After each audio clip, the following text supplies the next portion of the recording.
Conversation got boring. Untitled 2. You said you'd go into bed soon. I ain't done yet. So I snuck off to your bedroom. And I thought I'd just wait there. Yeah. Until I heard you come up the stairs. And I pretended I was sleeping. And I was hoping you.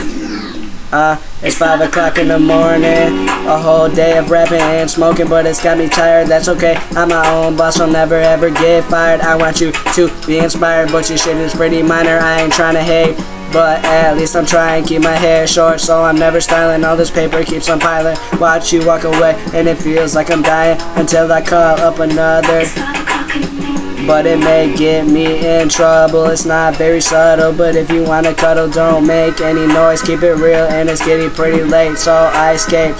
Hadn't known it was all fake, so I left, hit the club, put some smoke in my chest and said fuck it. I must have dropped my keys or you took them and trapped me. But that's cool, your boyfriend might wanna match me.